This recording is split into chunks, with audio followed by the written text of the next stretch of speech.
नमस्कार दोस्तों, आज की इस वीडियो में हम प्रश्नावली 7.2 की शुरुआत करने जा रहे हैं। तो बच्चों, प्रश्नों को हल करने से पहले मैं आपको एक फॉर्मूला बताऊंगा, उसके बाद हम प्रश्नों को हल करेंगे। राइट? तो चलिए चलते हैं और देखते हैं कि वो जो फॉर्मूला है वो कौन सा है। तो देखिए, और यहाँ पर मैं बात करता हूँ सबसे पहले विभाजन सूत्र। विभाजन सूत्र, ठीक है बच्चों। तो अभी मैं विभाजन सूत्र की चर्चा करूँगा।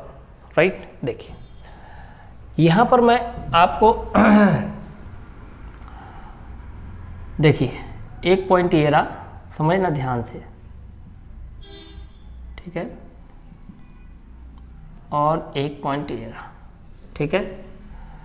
इस पॉइंट को मैंने नाम दे दिया ए और इस पॉइंट को नाम दे दिया बी, ठीक। और एक पॉइंट यहाँ पर बीच में है जिसका मैंने नाम दे दिया पी, ठीक है। राइट? देखिए, ठीक है बच्चों। अब इस पॉइंट में ये है x1 और ये है y1, ठीक है। ए का जो बिंदु है वो मैंने कौन सा ले लिया, x1 और y1, और जो बी का बिंदु है वो ले लिया मैंने x2 और y2, ठीक है बच्चों। और बिंदु P जो है वो मैंने ले लिया x, y, ठीक। अब ये जो बिंदु P है वो AB को दो भागों में विभाजित कर रहा है, ठीक है। तो देखो, इस भाग का हम नाम दे देते हैं M1 और इस भाग का हम नाम दे देते हैं M2, ठीक है। तो यहाँ पर हमें दो सूत्र प्राप्त होते हैं। पहला सूत्र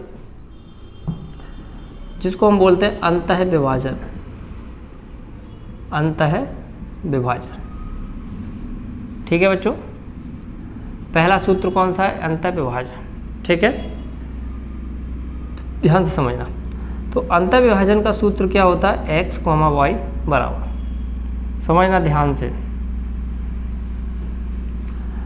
m1 x2 plus m2 x1 बटे में m1 प्लस m2, ठीक है। सॉरी, यहाँ पर कॉमा लगा के एक और m1 y2 plus m2 y1 और बटे में m1 प्लस m2, ठीक है बच्चों। एक सूत्र हमारा ये वाला है जिसको हम बोलते हैं बाह्य विभाजन, एक्स वाई बराबर m1 x2 plus m2 x1, ठीक है, बटे में m1 प्लस m2। उसके बाद m1 y2 plus m2 y1 बटे में m1 प्लस m2, ठीक है। दूसरे की अगर हम बात करें, ठीक है, दूसरे की अगर हम बात करें जिसको हम बोलते हैं बाह्य विभाजन, बाह्य विभाजन, ठीक है। और बाह्य विभाजन में कुछ नहीं है बच्चों, सिर्फ यहाँ पर प्लस है वहाँ माइनस आ जाता है, ठीक है। तो यहाँ हो जाएगा x, y बराबर m1 x2 minus m2 x1 और बटे में m1 माइनस m2, ठीक है। m1 y2 minus m2 y1 और बटे में m1 माइनस m2, ठीक है बच्चों। तो देखिए, अगर आपसे पूछा जाए कि बताओ विभाजन का सूत्र कौन सा होता है, और विभाजन में भी दो सूत्र होते हैं, एक होता है अंतः विभाजन और एक होता है बाह्य विभाजन, ठीक है बच्चों। अंतः विभाजन में प्लस आता है और बाह्य विभाजन में माइनस आता है, और बाकी सारी चीज़ें सेम रहती हैं, ठीक है बच्चों। तो ये फॉर्मूलों को आपको याद कर लेना है, ठीक। अब एक चीज़ और बताने जा रहा हूँ, उसको ध्यान से समझिएगा। जैसे मैंने यहाँ पर एक पॉइंट ले लिया, ठीक है,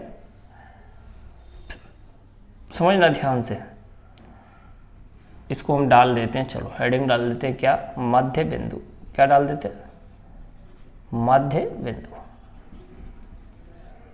ठीक है बच्चों, क्या डाल दिया मैंने, मध्य बिंदु। तो यहाँ पर एक पॉइंट ले लिया मैंने, ठीक है, और यहाँ पर एक पॉइंट ले लिया मैंने, ये पॉइंट ले लिया ए और ये पॉइंट ले लिया बी।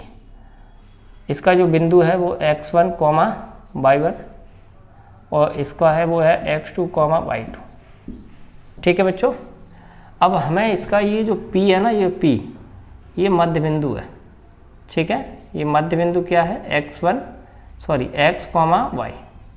ठीक, तो हमें मध्य बिंदु निकालना है, तो कैसे निकालेंगे देखिए ध्यान से, या फिर हम यहाँ पे ऐसे लिख सकते हैं, देखो, और बिंदु P के निर्देशांक, बिंदु P के निर्देशांक। ठीक है, बिंदु P के निर्देशांक बराबर क्या हो जाएगा, सीधा x1 plus x2 upon 2, y1 plus y2 upon 2। ठीक है बच्चों, अब यहाँ P के निर्देशांक क्या है, x, y, तो यहाँ पे हम इसको x से लिखेंगे, x, y बराबर x1 plus x2 upon 2, y1 plus y2 upon 2। ठीक है,